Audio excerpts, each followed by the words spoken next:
Heart beat scan ఒక్క second లోనే world class 640 slide CT scan ఇప్పుడు మీ విస్టా ఇమేజింగ్ బంజారా హిల్స్ లో.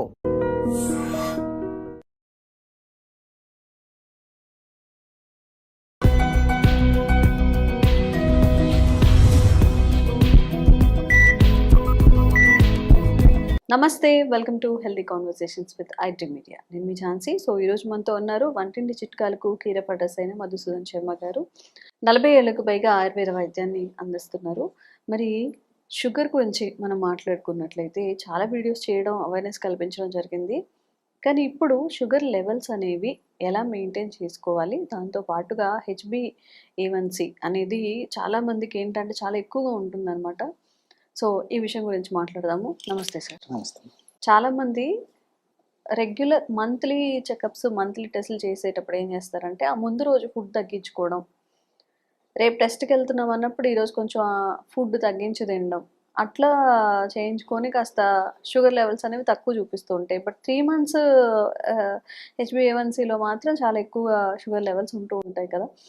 మరి దీన్ని ఎట్లా వాళ్ళు సెట్ చేసుకోవచ్చు, దీని గురించి మాట్లాడదాం. ఓకే అమ్మా. సో షుగర్ విషయంలో భారతదేశం అగ్రస్థానంలో ఉందంటే బాధాకరమైన విషయం అమ్మా. ప్రపంచంలోనే మనం చాలా ముందంజలు ఉన్నాం. భారతదేశంలో కూడా మరి దక్షిణ భారతదేశాలు మరీ ముందంజలు ఉండడం కూడా మరింత బాధాకరమైన విషయం.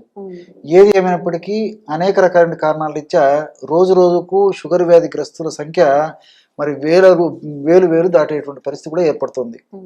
షుగర్ వ్యాధి రాకుండా చూసుకోవడం మంచిది.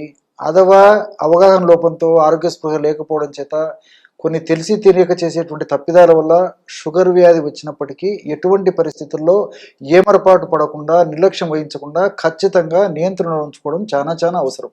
ఇది వైద్య ప్రపంచం నొక్కి వక్కాణించేటువంటి మాట. కానీ ఈ రోజుల్లో మరి షుగర్ చిన్న వయసులోనే షుగర్ రావడము ఒక బాధాకరమైన విషయం అయితే, వచ్చినటువంటి షుగర్ కూడా ఒక పట్టాన్ని లొంగడం లేదు.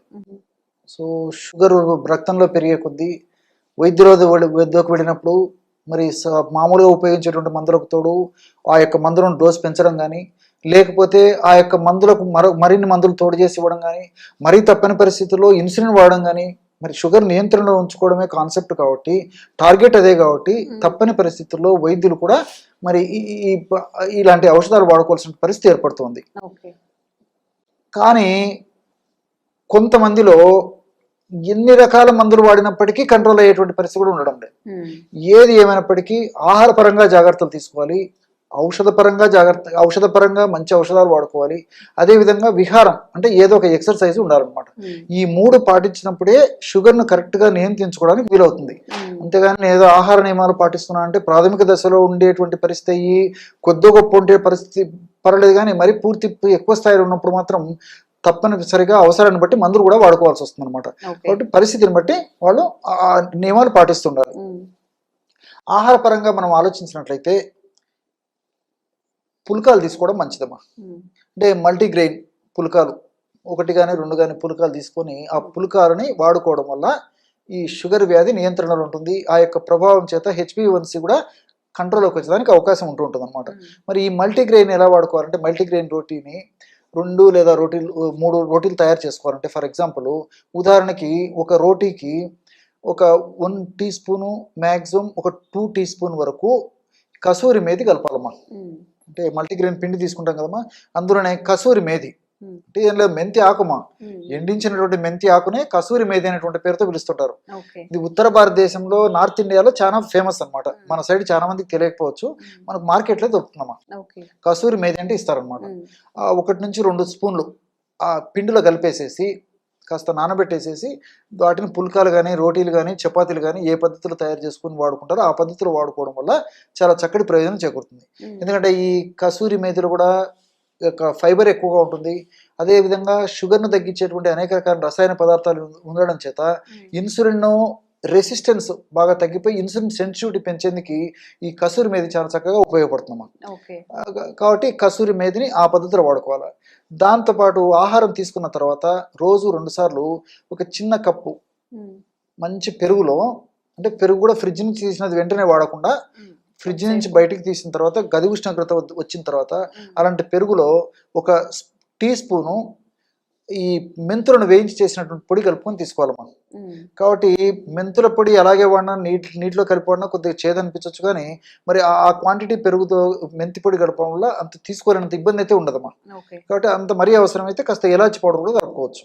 కాబట్టి అంత ఇబ్బంది అయితే ఉండదమ్మా. చాలా మందికి చెప్తుంటాం, వాడుతుంటారు కదమ్మా. బట్ ఆ ఫీడ్బ్యాకే మీకు నేను ఇవ్వడం కూడా జరుగుతుంది అన్నమాట. సో 2 times ఆ విధంగా ఈ యొక్క కప్పు పెరుగులో 1 టీ స్పూను మెంతులను వేయించేసినటువంటి చూర్ణం పొడి కలిపేసి తీసుకోవాలి. మెంతులు మరి అనేక పరిశోధన సంస్థల్లో కూడా జరిగినటువంటి పరిశోధనలు కూడా ఈ మెంతులు షుగర్ వ్యాధిని చక్కగా నియంత్రిస్తాయని చెప్పేసి కూడా పరిశోధన కూడా రుజువైందమ్మా. భవిష్యత్తులో వచ్చేటువంటి పరిణామాలను కూడా రాకుండా త్వరగా రాకుండా ఉండేందుకు కూడా మెంతులు సహాయపడతాయని చెప్పేసి కూడా పరిశోధనలో నిరూపితమైంది. ఉదాహరణకు హైదరాబాద్లో ఉన్నటువంటి జాతీయ పోషకాహార సంస్థ వాళ్ళు కూడా ఈ మెంతుల మీద పరిశోధనలు చేసి సమర్థవంతంగా ఈ షుగర్ వ్యాధికి చక్కగా ఉపయోగపడుతుందని చెప్పేసి కూడా వాళ్ళు కూడా నిరూపించడం జరిగిందమ్మా. కాబట్టి ఈ కసూరి మేధిని వాడుకోవాలి, ప్లస్ మెంతులను కూడా ఈ పద్ధతిలో వాడుకోవాలి. దీంతో పాటు రోజు 2 సార్లు ఆహారం తర్వాత ఒక 10 నిమిషాలు లేదా 15 నిమిషాల తర్వాత 1/2 టీ స్పూన్ నుంచి మ్యాక్సిమం 1/2 టీ స్పూన్ వరకు ఈ ఉసిరిక పొడి అమ్మా. 1/2 టీ స్పూన్ నుంచి 1/2 టీ స్పూన్ వరకు ఉసిరిక పొడి పల్చటి మజ్జిగలో, మజ్జిగ ఎంత పల్చకుంటే అంత మంచిదమ్మా. చిక్కటి మజ్జిగ పనికిరాదు, తాజా మజ్జిగ ఉండాలి, కానీ మరీ పులుపు మజ్జిగ పనికిరాదు. ఫ్రిడ్జ్ నుంచి తీసినటువంటి మజ్జిగ కూడా వెంటనే వాడకూడదమ్మా. అత్యంత పల్చగా ఉన్నటువంటి మజ్జిగలో 1/2 teaspoon maximum 1/2 teaspoon నుంచి 1/2 టీ స్పూన్ వరకు ఈ యొక్క ఉసిరిక పొడి కలిపేసి తీసుకుంటున్నారనమాట. ఈ విధంగా రెగ్యులర్గా ఈ 3 పదార్థాలను నేను చెప్పినటువంటి పద్ధతిలో వాడుకోవడం వల్ల వాళ్ళు వాడేటువంటి మందుల యొక్క సైడ్ ఎఫెక్ట్స్ మ్యాక్సిమం లేకుండా చేసేదానికి ఈ యొక్క ఔషధాలు ఉపయోగపడతాయి. ఎందుకంటే ఉసిరిలో సి విటమిన్ ఉంది, అదేవిధంగా బెస్ట్ యాంటీ ఆక్సిడెంట్గా పనిచేస్తుంది. దీంతోపాటు ఈ ప్యాంక్రియాస్ దెబ్బతినకుండా ప్యాంక్రియాస్ను రక్షించేందుకు కూడా, ఎందుకంటే ప్యాంక్రియాస్ నుంచి ఇన్సులిన్ ఉత్పత్తి అవుతుంటుంది కాబట్టి ప్యాంక్రియాస్ని రక్షించేందుకు ఉసిరిక చాలా చక్కగా ఉపయోగపడుతుంది. దీంతోపాటు ఉసిరికలో ఉన్నటువంటి అనేక రకాల రసాయన పదార్థాలు ఇన్సులిన్ సెన్సిటివిటీని బాగా పెంచుతాయమ్మా. సో ఎప్పుడైతే ఇన్సులిన్ సెన్సిటివిటీ పెరుగుతుందో అప్పుడు రక్తంలో ఉన్నటువంటి చక్కెర కూడా చెక్క కణంలోకి వెళ్ళేందుకు ఉపయోగపడుతుంది అనమాట. కాబట్టి ఈ ఉసిరికలో ఇలాంటి అనేక రకాల రసాయన పదార్థాలు చాలా సమర్థవంతంగా ఉపయోగపడతాయి. అంతేకాకుండా నేను ఇంతకుముందు చెప్పినట్లు చిన్న వయసులోనే షుగర్ రావడం మొదలైంది కాబట్టి చిన్న వయసులోనే అవయవాల శైథిల్యం పొందడం కూడా మొదలవుతుంటుంది అనమాట. అంటే కణం కూడా ఈ షుగర్ వల్ల డ్యామేజ్ అయ్యేటువంటి పరిస్థితి ఏర్పడుతుంది. అందుకే ఈ యొక్క విషయం నేను చెప్పేసరికి నాకు మరొక విషయం కూడా గుర్తొస్తుందమ్మా. అస్వాస్థ్యం సర్వగాత్రేషు అని చెప్పేసి మన మహర్షులు చెప్పడం జరిగింది. అంటే షుగర్ వ్యాధి వల్ల అస్వాస్థ్యం సర్వగాత్రేషు. అస్వాస్థ్యం అంటే అనారోగ్యం, స్వాస్థ్యం అంటే ఆరోగ్యము, అస్వాస్థ్యం అంటే అనారోగ్యం. సర్వ అంటే సర్వం, గాత్రం అంటే శరీరం. సో సమస్తమైనటువంటి శరీరంలో అవయవాలు, అంగాలు, కణజాలాలు ప్రతి ఒక్కటేమా. సో దీనివల్ల వ్యాధిగ్రస్తం అవుతాయని చెప్పేసి వాళ్ళు సూక్ష్మంగానే ఆ రోజే చెప్పడం జరిగిందనమాట. కాబట్టి మీరు ఈ రోజు కూడా గమనించండి, షుగర్ వ్యాధి నియంత్రణ లేకపోతే తలకు సంబంధించిన జబ్బులు వస్తాయి, మెదడుకు సంబంధించినటువంటి జబ్బులు వచ్చేటువంటి పరిస్థితి ఏర్పడుతుంది, గుండెకు సంబంధించినటువంటి జబ్బులు వస్తాయి, రక్తనాళాలకు సంబంధించిన సమస్యలు వస్తాయి, నరాలకు సంబంధించినటువంటి జబ్బులు వస్తాయి, పేగులకు సంబంధించినటువంటి జబ్బులు వస్తాయి, కంటికి సంబంధించినటువంటి జబ్బులు వస్తాయి, మూత్రపిండాలకు సంబంధించిన జబ్బులు వస్తాయి, చర్మానికి సంబంధించిన సమస్యలు వస్తాయి. వీటినన్నింటినీ ఎదుర్కోవాలి. షుగర్ వ్యాధి కంట్రోల్ ఉండాలి, ఈ జబ్బులు రాకుండా ఉండాలి, వచ్చినటువంటి జబ్బులు కూడా ప్రమాదకరంగా పరిణమించకుండా ఉండాలంటే ఉసిరిక పెట్టింది పేరమ్మా. కాబట్టి ఉసిరికకు అంత శక్తి ఉందన్నమాట. కాబట్టి అమృత అనేటువంటి పేరు కూడా ఉంది. అంటే మృతమయ్యేటువంటి శరీరాన్ని నుంచి కూడా కాపాడి మృతత్వాన్ని కాపాడి అమృతత్వాన్ని చేకూరుస్తుందని చెప్పేసి ఆ పేరు కూడా ఉసిరికి ఇవ్వడం జరిగిందనమాట. అంటే అంత అద్భుతమైనటువంటి ఔషధ గుణాలు ఉసిరిక సొంతం కాబట్టి షుగర్ వ్యాధిగ్రస్తులు ప్రతి ఒక్కరు కూడా వాళ్ళు వాడేటువంటి ఔషధాలు, వైద్యులు సూచించిన మేరకు వాళ్ళు చెప్పేటువంటి ఔషధాలు వాడుకుంటూ ఈ యొక్క ఔషధాన్ని వాడుకోవడం వల్ల కూడా ఇంతకుముందే మీరు అన్నట్లు షుగర్ వ్యాధి నియంత్రణలో ఉంటుంది. అదేవిధంగా ఈ కాంప్లికేషన్స్ రాకుండా ఉంటాయి. చక్కటి జీవన విధానం వాళ్ళు పాటించడం వల్ల, ఈ యొక్క ఔషధాన్ని కూడా వాడుకోవడం వల్ల నిండు నూరేళ్ళు చక్కటి ఆరోగ్యాన్ని వాళ్ళని సొంతం చేసుకోవడానికి అవకాశం ఉంటుంది. కాబట్టి ఈ యొక్క ఔషధం అన్నీ మనకు సైడ్ బెనిఫిట్స్ ఉంటాయి, ఎలాంటి సైడ్ ఎఫెక్ట్స్ ఉండవు. కాబట్టి మరి దీర్ఘకాలం పాటు వాడినప్పటికీ అన్నీ మనకు ప్రయోజనాలు చేకూరుతాయి. కాబట్టి అందరూ వాడుకోదగ్గ దివ్యమైనటువంటి ఔషధం ఏదంటే ఈ ఔషధం చెప్పుకోవచ్చు. కాబట్టి ఈ ఔషధాన్ని మరి నేను చెప్పేది ఏంటంటే ఈ ఔషధాన్ని వాడుకుంటూ మరి ఈ వైద్యులు సూచించిన మేరకు పరీక్షలు చేయించుకోవడం వల్ల వాళ్ళు కూడా షుగర్ ఎప్పుడైతే తగ్గిపోతుందో కంట్రోల్లోకి వస్తుందో ఔషధాలు కూడా తగ్గిస్తారు. ఆ ఔషధాల వల్ల మరి సైడ్ ఎఫెక్ట్స్ కూడా రాకుండా ఉండడానికి అవకాశం ఏర్పడుతుంది. కాబట్టి మల్టిపుల్ బెనిఫిట్స్ ఉంటాయి. కాబట్టి ఈ పద్ధతిలో నేను చెప్పినటువంటి ఆహార ఔషధాలను వాడుకోవడం వల్ల చక్కటి ఆరోగ్యం, నిండు నూరేళ్ళు మంచి ఆరోగ్యవంతమైన జీవితాన్ని గడపడానికి అవకాశం ఏర్పడుతుందమ్మా. సో రోజు రోజుకి షుగర్ పేషెంట్స్ పెరిగిపోతున్నారు. అండ్ ఈ అలోపతి మెడిసిన్స్ వాడడం వల్ల లాంగ్ రన్లో చాలా ఇష్యూస్ అనేవి ఫేస్ చేస్తున్నారు. మరి ఎలాంటి సైడ్ ఎఫెక్ట్స్ లేకుండా ఆయుర్వేదంలో షుగర్ని కంట్రోల్ చేసే మెడిసిన్స్ ఉన్నాయా? ఎలా వాడాలి? ఎక్కడ దొరుకుతాయి? సైడ్ ఎఫెక్ట్స్ లేకుండా సైడ్ బెనిఫిట్సే ఇంచుమించు 190%, 99% వరకు ఆయుర్వేద మందుల వల్ల ఉంటుందమ్మా. కాబట్టి వైద్యులు సూచించిన మేరకు ఆ ఔషధాలు వాడుకుంటూ ఇప్పుడు నేను చెప్పబోయేటువంటి ఔషధం వాడుకోవడం వల్ల ఆ యొక్క ఔషధాల యొక్క డోసు బాగా తగ్గించడానికి అవకాశం ఏర్పడుతుంది. ఆ ఔషధాల వల్ల వచ్చేటువంటి సైడ్ ఎఫెక్ట్స్ కూడా మ్యాక్సిమం తగ్గించడానికి ఈ యొక్క ఔషధాలు ఉపయోగపడతాయి, అంటే ఆయుర్వేదం ఔషధాలు. కాబట్టి మల్టిపుల్ బెనిఫిట్స్ దీనివల్ల ఉంటాయమ్మా. కాబట్టి షుగర్ వ్యాధి వచ్చిందంటే ఒక పట్టాన కంట్రోల్ కాదు, ఖచ్చితంగా నియంత్రణలో ఉంచుకోవాలని చెప్పేసి వైద్య ప్రపంచం కూడా చెప్తుంది.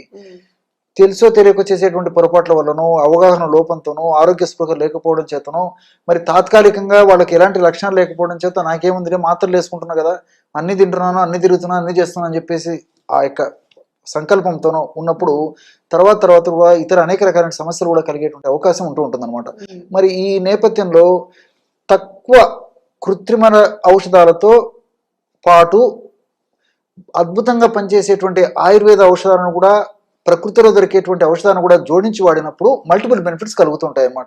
మరి అలాంటి ఔషధాల్లో అనేక రకాలైన ఔషధాలు ఉన్నప్పటికీ అందరూ తయారు చేసుకుని వాడుకోదగ్గ క్షేమదాయకమైనటువంటి ఔషధాన్ని ఇప్పుడు మీకు చెప్తాను. మనం 4 పదార్థాలతో షుగర్ వ్యాధికి చక్కటి ఔషధాన్ని తయారు చేసుకొని షుగర్ వ్యాధి నియంత్రణలో ఉంచుకోవడమే కాకుండా షుగర్ వ్యాధి వల్ల భవిష్యత్తులో ఉపద్రవాలు రాకుండా కూడా ఇప్పుడు నేను చెప్పబోయేటువంటి ఔషధం వాడుకోవడం వల్ల ప్రయోజనం చేకూరుతుంది.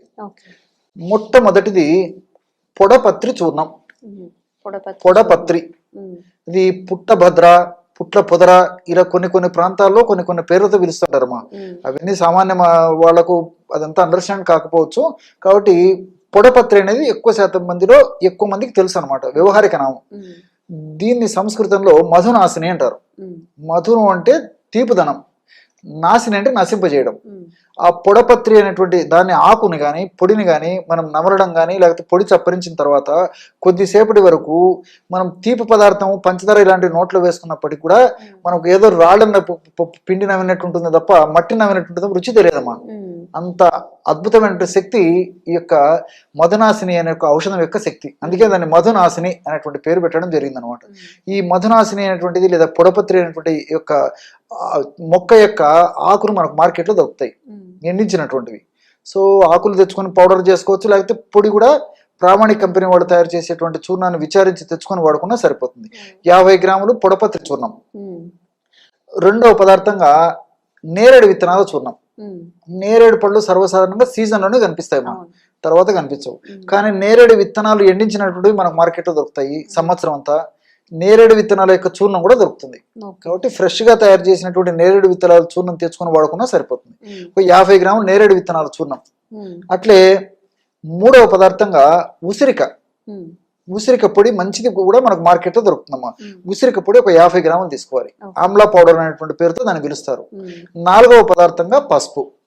సో పసుపు కొమ్ములు దంచి తయారు చేసినటువంటి పొడి దొరికేట్లయితే అలాగే తెచ్చుకోవడం మంచిది, లేకపోతే మనకై మనం కూడా తయారు చేసుకుని ఆ పసుపును సద్వినియోగం చేసుకోవచ్చు. పసుపు పొడి ఒక 50 గ్రాములు. ఈ 4 పదార్థాలు కలపడం వల్ల 200 గ్రాముల ఔషధం తయారవుతుంది.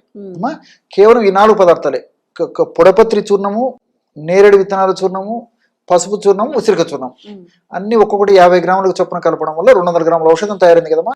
దీన్ని ఉదయం పూట ఆహారానికి ఒక 10 నిమిషాల ముందు, రాత్రిపూట ఆహారానికి ఒక 10 నిమిషాల ముందు ఒక 50 ml నీళ్ళల్లో 1/2 టీ స్పూన్ కలిపేసి తీసుకుంటున్నారు. ఇంతేమ్మా. ఈ విధంగా రెగ్యులర్గా తీసుకోవడం వల్ల షుగర్ వ్యాధి సమర్థవంతంగా నియంత్రణలో ఉంటుంది. షుగర్ వ్యాధి వల్ల ఉపద్రవాలు రాకుండా ఉంటాయి. అంతేకాకుండా షుగర్ వ్యాధిగ్రస్తుల్లో మీరు చాలా మందిని గమనించుంటారమ్మా. షుగర్ ఒకవేళ కంట్రోల్లో ఉన్నప్పటికీ వాళ్ళకు మూత్రం ఎక్కువగా వస్తుంటుంది, బహుమూత్రం, పాలియూరియా అని చెప్పేసి చెప్తుంటారు అనమాట. అలాంటి బహుమూత్రం సమస్య తగ్గేందుకు నేరేడు ఉపయోగపడుతుంది. షుగర్ వ్యాధిగ్రస్తుల్లో మూత్రాశయానికి సంబంధించినటువంటి మూత్ర వ్యవస్థకు సంబంధించిన జబ్బులు కూడా ఎక్కువగా వస్తుంటాయి కాబట్టి ఆ జబ్బులు రాకుండా ఉండేందుకు, వచ్చినటువంటి జబ్బులు త్వరగా తగ్గేందుకు ఈ నేరేడు చాలా అద్భుతంగా పనిచేస్తుంది. అదేవిధంగా పొడపత్రి ముఖ్యంగా ఈ లివర్ లాంటి అవయవానికి ఏదైనా జబ్బు వచ్చినప్పుడు కూడా బాగా చక్కగా సమర్థవంతంగా ఆ యొక్క జబ్బును తగ్గించేందుకు చాలా చక్కగా ఉపయోగపడుతుంది. అంతేకాకుండా ఇన్సులిన్ రెసిస్టెన్స్, సెన్సిటివిటీ ఇలాంటి పరిస్థితుల్లో ఇన్సులిన్ సెన్సిటివిటీని పెంచేందుకు ఇది చక్కగా ఉపయోగపడుతుంది. దీంతో పాటు పరోక్షంగా వెయిట్ తగ్గేందుకు కూడా ఈ యొక్క మధునాశిని లేదా పొడపత్రి ఉపయోగపడుతుందమ్మా. కాబట్టి ఈ వెయిట్ ఉన్నటువంటి వాళ్ళలో షుగర్ ఒక పట్టణం లొంగకుండా ఉండేటువంటి పరిస్థితి ఏర్పడుతుంది. కాబట్టి ఈ యొక్క కొవ్వు కణాలలో అధికంగా సంచితమైనటువంటి కొవ్వును కరిగించేందుకు కూడా ఈ మధునాశిని లేదా పొడపత్రి ఉపయోగపడుతుంది అనమాట. దీంతో పాటు ఉసిరికలో సి విటమిన్ ఎక్కువ ఉంది. అంతేకాకుండా ఉసిరికల్లో ఉన్నటువంటి వివిధ రకాలైనటువంటి ఈ ఎలాజిక్ యాసిడ్ ఇలాంటి అనేక రకాల రసాయన పదార్థాలు వ్యాధి నిరోధక శక్తిని పెంచడమే కాకుండా ఇన్సులిన్ ఉత్పత్తిని బాగా సమర్థవంతంగా ఉత్పత్తి ఎట్లు చేస్తాయి. దీంతో పాటు చిన్న చితక జబ్బులు రాకుండా ఉండేందుకు ఈ యొక్క ఉసిరి ఉపయోగపడుతుంది. ముఖ్యంగా మెదడుకు సంబంధించిన జబ్బులు రాకుండా, రక్తనాళాలకు సంబంధించిన సమస్యలు రాకుండా, గుండెకు సంబంధించిన జబ్బులు రాకుండా, చర్మానికి సంబంధించిన జబ్బులు రాకుండా, ఇలాంటి అనేక రకాలైనటువంటి అవయవాలకు సంబంధించిన జబ్బులు రాకుండా ఉండేది కూడా ఉసిరికి చాలా సమర్థవంతంగా పనిచేస్తుందమ్మా. పసుపు గురించి మీకు ప్రత్యేకంగా చెప్పనక్కర్లేదు. పసుపులో ఉన్నటువంటి కుర్కుమిన్ అనేటువంటి రసాయన పదార్థము ఈ షుగర్ వ్యాధిని నియంత్రించేందుకు చాలా చక్కగా ఉపయోగపడుతుంది. సర్వసాధారణంగా షుగర్ వ్యాధి వచ్చినటువంటి వాళ్ళలో, షుగర్ సరిగా నియంత్రణలో లేకపోయినటువంటి వాళ్ళలో ముఖ్యంగా చర్మ వ్యాధులు విపరీతంగా వస్తుంటాయమ్మా. గజ్జి, తామర, దురద, ఫంగస్ ఇన్ఫెక్షన్స్ ముఖ్యంగా ఈ భాగంలో, తర్వాత ఈ గజ్జల భాగంలో, తర్వాత ఈ పిరుదల భాగంలో, పొట్ట భాగంలో, అదేవిధంగా శరీరం మడతలు ఉన్నటువంటి భాగంలో ముఖ్యంగా వస్తుంటాయి. ఒక పట్టాన్ని లొంగకుండా ఇబ్బంది పెట్టేటువంటి పరిస్థితి కూడా ఈ షుగర్ వ్యాధిగ్రస్తుల్లో మరీ విపరీతంగా ఉంటుంది అన్నమాట. ఒక పట్టాన్ని లొంగవు. సో ఇలాంటి పరిస్థితుల్లో మరి రక్తాన్ని శుద్ధి చేసేందుకు, రక్తదోషాలను తొలగించేందుకు, గజ్జి, దురద ఇలాంటి లక్షణాలు తగ్గించేందుకు ఈ పసుపులో ఉన్నటువంటి కుర్కుమిన్ చాలా చక్కగా ఉపయోగపడుతుంది. అంతేకాకుండా ఈ షుగర్ వ్యాధిగ్రస్తుల్లో సరిగా నియంత్రణ లేకపోవడం చేత మెదడుకు సంబంధించిన సమస్యలు, జ్ఞాపక శక్తి తగ్గడము, ఏకాగ్రత లోపించడము, కాన్సన్ట్రేషన్ సరిగ్గా లేకపోవడము, ఒకసారి ఉన్నటువంటి మనస్సు ఒకసారి లేకపోవడము, అదేవిధంగా పక్షవాతం రావడము, పార్కిన్సన్ వణుకుడు వ్యాధి ఇలాంటి అనేక జబ్బులు రాకుండా ఉండేందుకు కూడా ఈ పసుపులో ఉన్నట్టు కుర్కుమిన్ చాలా అద్భుతంగా పనిచేస్తుంది అనమాట. కాబట్టి మల్టిపుల్ బెనిఫిట్స్ ఉంటాయి. మరి అట్లే ఈ పసుపు వ్యాధి నిరోధక శక్తిని పెంచేందుకు కూడా ఉపయోగపడుతుందమ్మా. షుగర్ వ్యాధిగ్రస్తులు వ్యాధి నిరోధక శక్తి క్రమక్రమంగా తగ్గిపోయేటువంటి పరిస్థితి ఏర్పడుతుంది. కాబట్టి అలా వ్యాధి నిరోధక శక్తి తగ్గకుండా ఉండేందుకు కూడా ఈ పసుపులో ఉన్నటువంటి కుర్కుమిన్ లాంటి అనేక రకాల రసాయన పదార్థాలు ప్రత్యక్షంగా పరోక్షంగా ఉపయోగపడతాయి. కాబట్టి టోటల్గా నేను చెప్పొచ్చేది ఏంటంటే, సో ఈ యొక్క ఔషధం వాడుకోవడం వల్ల మల్టిపుల్ బెనిఫిట్స్ ఉంటాయి. కాబట్టి దీర్ఘకాలం పాటు వాడినప్పటికీ అన్ని సైడ్ బెనిఫిట్స్ ఉంటాయి. కాబట్టి వైద్యులు సూచించిన మేరకు ఆ యొక్క ఔషధాలు వాడుకుంటూ దీన్ని కూడా వాడుకోవడం వల్ల చక్కటి నూరేళ్లు ఆరోగ్యవంతమైనటువంటి జీవితాన్ని గడపడానికి అవకాశం ఉంటుందమ్మా. ఓకే. మరి ఎవరైనా కానీ షుగర్ని కంట్రోల్ చేసుకోలేకపోతున్నాం అన్నప్పుడు సార్ చెప్పిన ఈ 4 రకాల మోతాదుల్ని కనుక కలిపి యూజ్ చేసుకున్నట్లయితే మీ షుగర్ లెవెల్స్ కంట్రోల్లో ఉంటాయి. అలాగే న్యాచురల్ వేస్లో ఒక మెడిసిన్ కూడా మీకు దొరుకుతుంది. Thank you so much. Okay. And for more videos, Please subscribe to iDream. Please subscribe to iDream. Please subscribe iDream. And please subscribe to iDream. For more videos, subscribe to iDream. please like, share and subscribe to the channel. Congratulations, iDream. Subscribe to iDream. Subscribe to iDream. So subscribe to iDream Media. iDream team అందరికి huge congratulations. Please subscribe iDream Media. Please subscribe to iDream. Subscribe iDream. Please subscribe to iDream. iDream అంటే నా కళల ఛానల్ను subscribe చేసుకున్న నోరు తిరుగుతలేదు. మీరైతే గంట గుర్తు కొట్టండి. For more such videos, please subscribe to iDream. Subscribe to iDream. Please subscribe to iDream. Please subscribe iDream Media. Please do subscribe to iDream. Please subscribe to iDream Media. For best entertainment and information, please subscribe iDream. And don't forget to subscribe to iDream.